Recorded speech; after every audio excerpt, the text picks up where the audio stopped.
6 picks later, they take a wide receiver finally. And I actually really like this guy. There's some people who like when this pick was made, they're like, I would have liked some other guys, but Cornell Powell from Clemson is a guy who clips immediately after he was drafted. Clips were tweeted out of him being so shifty.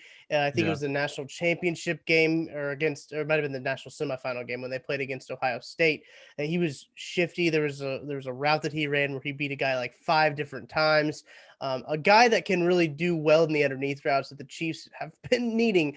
He's, I believe, 6 foot, over 200 pounds. He's Mhm. a little, he might not be as big as you want as an X wide But receiver, he's built. but he's built. Yes, exactly. Mhm. And I think that he can come in. I think Andy Reid even said that he can come in and pick up the Andy Reid role, the Sammy Watkins role. He's a good run blocker as well. So that's what the Chiefs love, is receivers that can block. So what did you think about Cornell Powell? Um, Poor Sean Wade. That's who got abused. Oh, Like, it was. someone tweeted, like, that's when people knew that Sean Wade wasn't it. Like, when he got abused by Cornell Powell. And that doesn't mean Cornell Powell is bad. Someone else tweeted, and I kind of thought this when watching him, but I was like, no, you're just crazy. Whatever. There's some shades of Sammy Watkins, perhaps, in his game. Like, he's a physical guy. He's reliable. He high effort run blocker, high effort throughout the route. He will fight. He doesn't have that athletic profile, I don't think, that Sammy has. He's not quite as big, but man, he's a built 204 pounds. Like, Yeah. I don't completely buy that he's going to be playing at 204 pounds. I think he might be a little bit bigger. I'm not sure. He just looks like his body fat percentage has to be super low. Like, he's just really strong, imposing presence. Um, Good hands. The thing with him Hmm. is, like, he's a fifth year senior, so he's on the older side. He didn't break out until like close to halfway through his senior season. Like, his game log, the first several games, he didn't really do a whole lot. Right. So it remains to be seen. That can go either way. It can go, well, maybe he's closer to the player he was early in his college career, or maybe there's a hidden gem there. And I'm kind of leaning towards the latter. I think that Cornell Powell can become a really reliable. Someone brought up Jason Avant in that, like, Mm-hmm. where he has a long, productive career in the NFL. You never want him to be your number one target. You're meh about him being a number two, but Yeah. he's always open. He's always there. He's always open. He's reliable. You know what you're going to get. 600 to 800 yards. You're going to get some chain moving first down catches. You're going to get physicality out of that position. So he reminds me of a lot of different guys. He's been compared to a lot of different guys. And for a team that needed a wideout that was smart, it changes the dynamic of that offense because he's going to hopefully be healthy.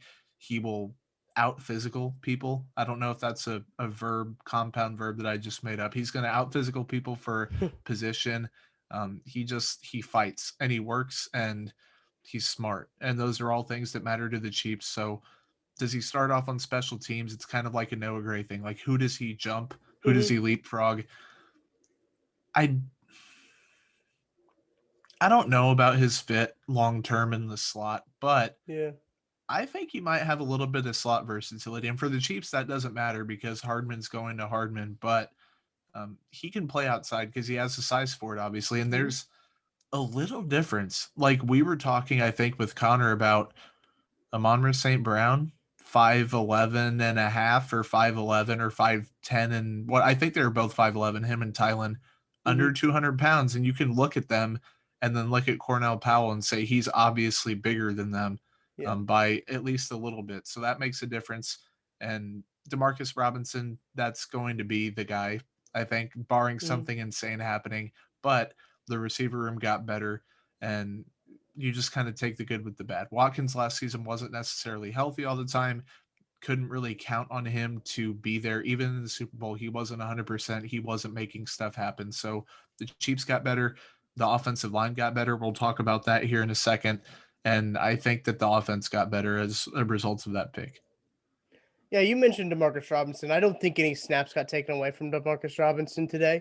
I still think that he's the leading candidate for the X wide receiver, and I'm fine with that. I've gotten to the point where I guess it's okay. You got to So accept it. yeah, I mean that's it is what it is. I do think that Cornell Powell is pretty solid, and when you look at the receivers that Clemson had, maybe he didn't get a breakout year because of the guys that he had in front of him. Amari Rogers was with him as well, and there was a lot of targets there. Was it him that he didn't really get a true crack at it until someone got like injured or got an illness before one game or something like that? I think that was him. I can't remember who it was, but he was pretty much like not buried on the depth chart, but lower down on the depth chart. And then he Mhm. finally got into a game. You're like, oh, this guy's like shifty. He's good, and was able to fight for some playing time, get some playing time that way. So I do think that he's going to be a good football player. He is a good football player. Did he run a 4.4? I thought I saw on his RAS it was a 4.5, but I thought I saw a tweet of the video of him running at his pro day, and they said it was a 4.4. So anyhow, he's a ballpark around there. He's not like a slow guy, Yeah. right? So he's And it might not have been like a 4.49, where it was like yeah, literally right on the edge and then people were whatever. But right. I wanted to note, I think that breakout coincided or partially came when Lawrence was out because of COVID or whatever. Yeah.